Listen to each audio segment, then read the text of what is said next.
محله واحد و شهر قزان پایتخت جمهوری تاتاریستان روسیه روز 24 نوامبر سال 2022 شهروند 27 ساله تاجیکستان شمس‌الدین برهانزاده را که در بازار پریواز کار میکرد برای 2 ماه تا 21 ینور سال 2023 به حبس گرفت.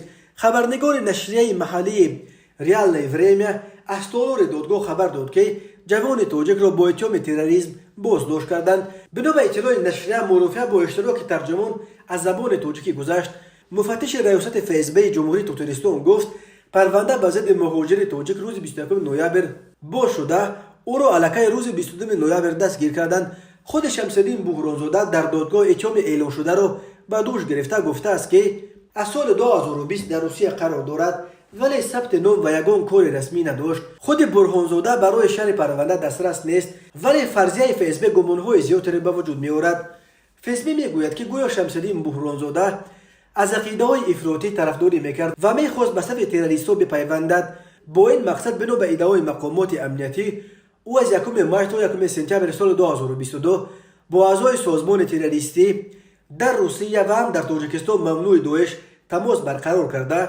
در جریان مکاتبات در شبکه ادنکلاسنیکی برای سفر به شهر ادلب که زیر نظارت داعش قرار دارد و برای پیوستن به صف جنگیان این سازمان تروریستی اظهار خواهش و آمادگی کرده است، ولی برهانزاده این عزم خود را تا آخر عملی کردن نتوانسته است، چون که روز 1 سپتامبر سال 2022 از جانب پلیس برای ویران کردن قانون‌های مهاجرت روسیه دستگیر گردیده در بازداشتگاه مهاجران جای کرده شده است.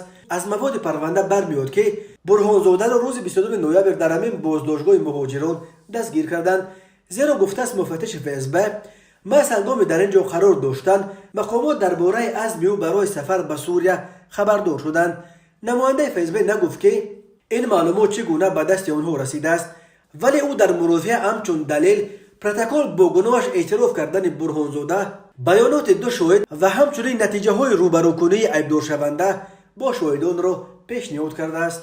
مفتش بر پایه این دلیل ها از دادگاه خواسته است تا برهانزاده را تا 21 ینور سال 2022 به حبس پیشکی بگیرند. نماینده دادستانی تاتاریستان آلبرت بیکمولین وجه آورده فسب را قابل دستگیری نامیده و او تاکید کرد که آمادگی به اشتراک در فعالیت‌های تروریستی جنایت سنگین به شمار می‌رود و جزایش تا 20 سال زندان است. تفتیشات بر این است که برهانزاده در صورت در آزادی قرار داشتن می‌تواند تلاش‌های خود برای تا آخر رسانیدن عزمش یعنی سفر به سوریه را ادامه دهد و دلیل‌ها را از بین برد و شریکانش را خبردار کند.